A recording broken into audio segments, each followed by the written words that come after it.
So you want to learn how to ride a motorcycle? Well, this video might just be for you. So the reason I'm making this video is because when I wanted to start out riding a motorcycle, well, basically I wanted to have some, pre-knowledge before I went to an instructor or all that kind of stuff.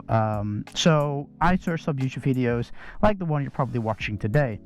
And to make a whole full circle moment is, now that I've got my driver license, I thought, you know what, I'm gonna make the same video, but maybe explain it my way and try to make it as easy to understand, because riding a motorcycle is relatively easy. It does take some practice, but the get to know how and all that kind of stuff is actually pretty straightforward.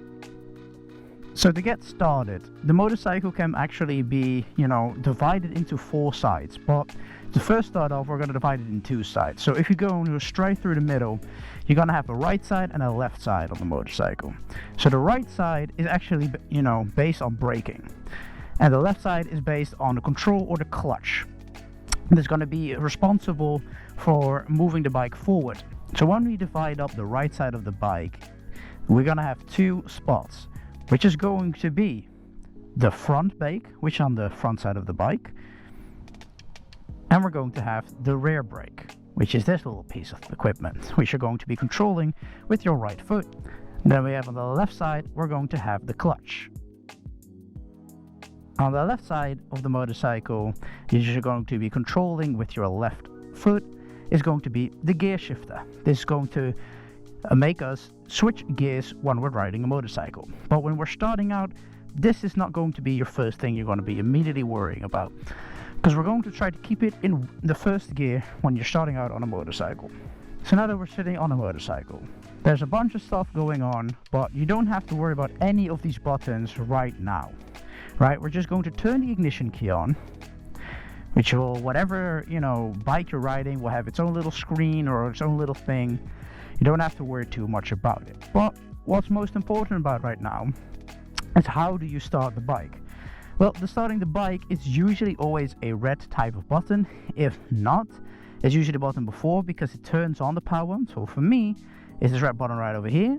Just turn it on and boom, turns it on. Still nothing happens, nothing scary.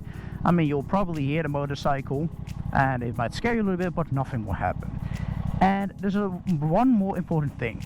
I think most bikes nowadays have this feature, but be warned, maybe they don't.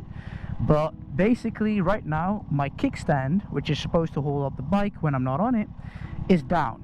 So when I want to put it in first, boom, it kicks me out. It tries to do it. It's like, nah, I'm going to stall it for you. Why? Because the kickstand is down. And when that's in first gear, as you can see by the number 1 on the right side, if I try to turn it on right now, it won't do it. It doesn't like it. So I'm going to put it back into first gear. And there we go. Now I can start the bike up again.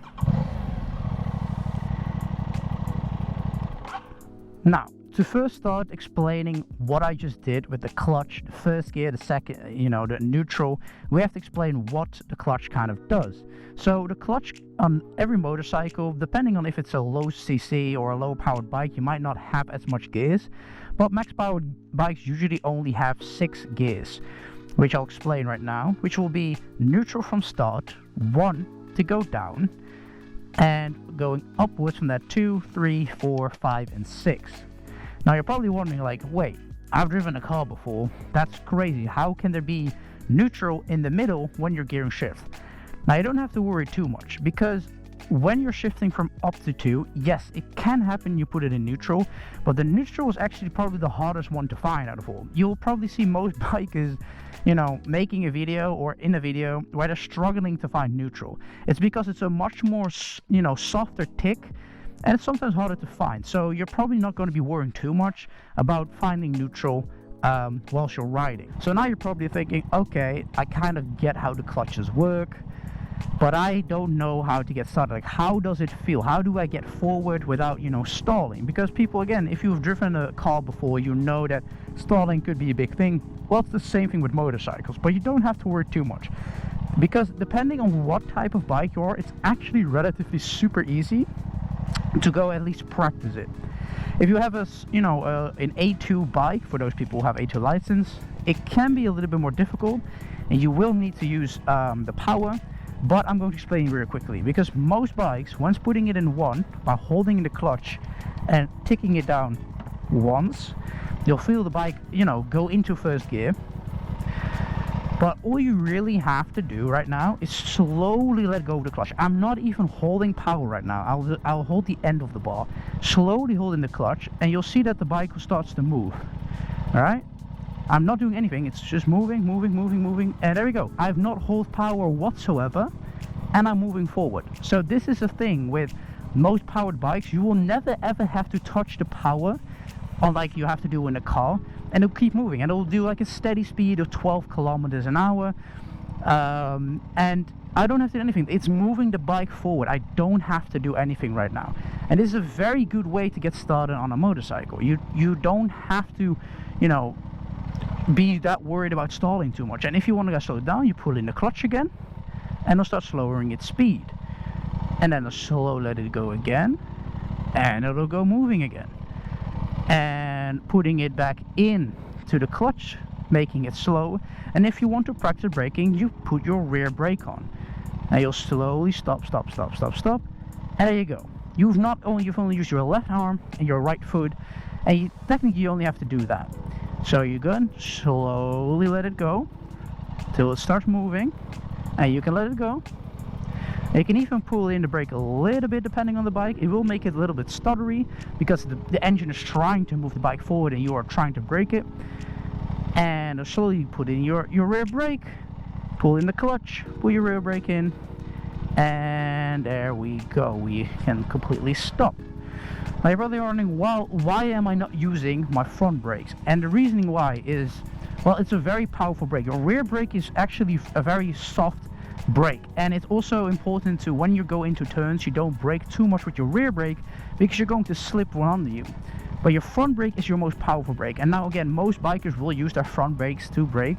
It's better to use a combination of both. But when you're starting out at low speeds, when you get your instructor, he will explain that to you as well, that you just let go of the clutch, and if you want to make corners, it's easier to just use your brake, use the clutch, hold it in, lower the speed, brake a little bit, then leave the clutch again. Again, we've not touched our power whatsoever. We did not try to accelerate or anything. And if you do have a lot more space like I do, and you want to see how much different it is when you do give it power, just slowly give it more power. You'll see your kilometers go up. And if you do, and you want to slow it down again, rear brake and pull in the clutch, and you can come to a stop. Now I'm just quickly going to turn around here.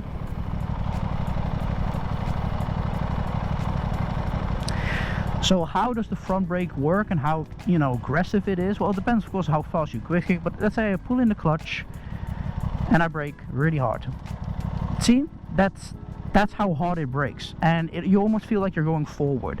So that's why when you're starting out and you're just doing this maneuvering, getting to know the clutch, it's better to use your rear brake instead of your front brake. But now you're saying, well, I want to try, and start figuring out, well, I want to give it power as well. You can do that. It's by slowly lowering in the clutch and giving power. There you go. But as you can significantly see, now that I've given it power to go forward, I'm also, immediately starting at 18 kilometers an hour because I've given it power. The engine has roared up, and so it's a little bit quicker. So it's better to just start out first with the clutch and letting that go slowly. And that is it. If you do manage to stall, it's no biggie. It happens. Just find your way. Just try to take it slow first. You don't have to do anything else, and you'll be fine. So now you're in first. Now what you want to try to do is, before turning off your bike now with the button, which you can, you can just turn it off, let it go. You can also start the bike and turn it off with the key. You can do that as well. Most people just turn off whatever they find comfortable with. But let's say you're still in first, the engine is still on, and you're going to be trying to find neutral, because when we find neutral, we can let go of the clutch. because now it's disengaged. Now you don't have to worry anything, you can rev, it doesn't matter if you power it, you're not moving forward. So right now what you want to do is go to first, and you'll most likely find, or maybe you do it perfectly the first time, but you might kick it up in 2. So you can now, you know, press it down again, kick it in neutral, or you can kick it in 1 again, and now you can feel how sensitive your neutral is on the bike that you are testing this on, and it gives you a good feeling of how to get into neutral before turning off the bike. Some bikes, they won't let you go into second when the power is turned off. I think my bike is really difficult, so I can put it in 1. Yeah, no, see, it doesn't really like it. It goes to neutral immediately because the bike is turned off. So depending on your bike, maybe you can do it when it's turned off to find it, but this is a good test of you trying to find neutral. Now when you're first riding out, you will see a bunch of motorcycles videos where people put it in neutral every time they go to a stop sign or stoplight. Don't worry too much about this. You can just hold in the clutch. I know it can be a little bit tedious, but don't be trying to find neutral and accidentally stall, especially if you're behind the car. It gives panic. Just ease it down. You don't have to find neutral every time you stop just to let your arms weave. It is not necessary. So just focus on actually having control of the bike.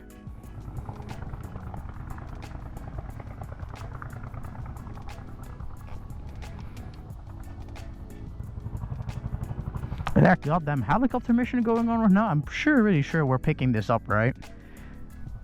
It's like a helicopter who just landed over, like a military helicopter. That's crazy. Okay, so you've practiced this quite a bit, and now you feel like you're ready for the second part, which is putting it in second gear. When in second gear, again, depending a little bit on the bike, you can maybe not touch the power and keep letting it flow, but you could end up stalling it, depending on the bike. So when you're in second gear, you will have to learn how to control the power. So when we put it in 1, again, we're going to slowly let go of the clutch. We're moving forward, not touch the power whatsoever, right? But we're going to start, putting a little bit of power in. Also learning a little bit of turning. All right, I'm giving a little bit of power. Now you want to kick it up in 2. And we're still in the same gear, but you're just going to slowly put power on. And again, use your rear brake if you can. You'll feel your bike stutter, but by using your rear brake, you'll be able to turn a little bit more. And if you're worried, pull in the clutch and brake. Remember, pull in the clutch and brake. Now you can do a start from second, but I don't think that's a little bit too much to first get started on. But learn this, cornering, put it in second, and the faster you're going, the faster you can, put into the next gear, and that's on. But it's very important to have control of the bike in these lower gears, basically. Put it down to 1 again, put a little bit more power, gear up, braking, put it back in first. Just a little bit of practice on that. Because when you're going to an instructor eventually, you will have to do this at one point anyway, and you're gonna have to be making corners, especially in first. They'll tell you to, for example, to just make a quick turn, look along the way, use the rear brake, and yada yada yada. So up until this point, everything seems to be going fine. You're doing a-okay. You've learned how to shift your gears. You learned how to not stall, get up, maybe make some cornerings by just, turning the steering wheel up and up and up. But how is this thing that's called counter steering?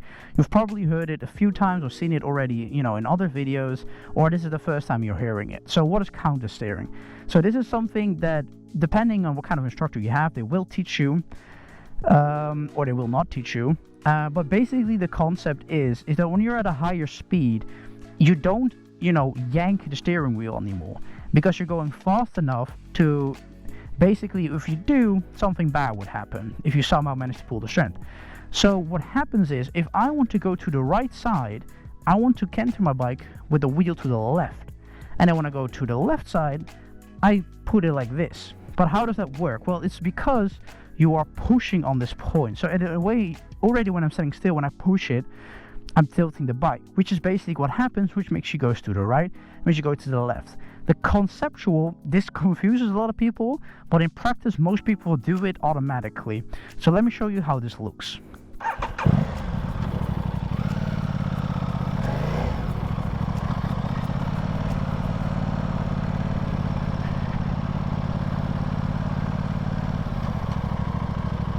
I'm gonna come here quicker.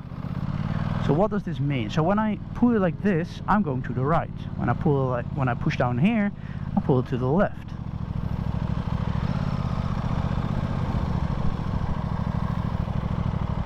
I'm gonna go try this once more on a little bit more of a diagonal. There's not that much space here. So I'm going forward. I push down, I go to the right. I push down, I go to the left. Now this doesn't seem all that impressive, but when you're doing corners at a higher speed, you will automatically, you know, think about, oh, I just need to lean one way, but you're just leaning at that point the bike. So this is where the counter steering comes in. By then pushing the bike the direction you're going into the angle, you're able to make the turn a lot quicker. So this is something that's very important to be at least knowledgeable of. But when you're starting out, you probably won't start out, you know, doing counter steering at all. You're probably just making turns and that kind of stuff, but it's important to know. So now you should have enough knowledge to, you know, get started, you know, feel the bike out, get to understand how the bike starts, how the clutching system works, and you should be all ready to go. A lot of other buttons you could explain, like the lighting, horn, all that kind of stuff is not important, because it's all be dependent on the bike, where the placement is and that kind of stuff. The important part is explaining you have your braking side and then you have your clutch side. This is going to be most important when riding your bicycle and getting to understand your motorcycle. If this video has been helpful in helping you ride a motorcycle, for understanding the motorcycle, please leave a like. If you guys have any questions, please leave a comment in the comment section. I'll try to explain it as much as I can. If you guys are still, you know, worried about there's some things I'm still not, you know, have seen, or I would like to be seen in practice, or what the feeling's supposed to be, maybe I'll make another video if enough, you know, of a comment gets likes on it, and I'll try to explain as much as I can to help you guys, you know, be comfortable on riding a motorcycle. But without further ado, thank you guys for watching the video, and I'll see you guys next time. Peace.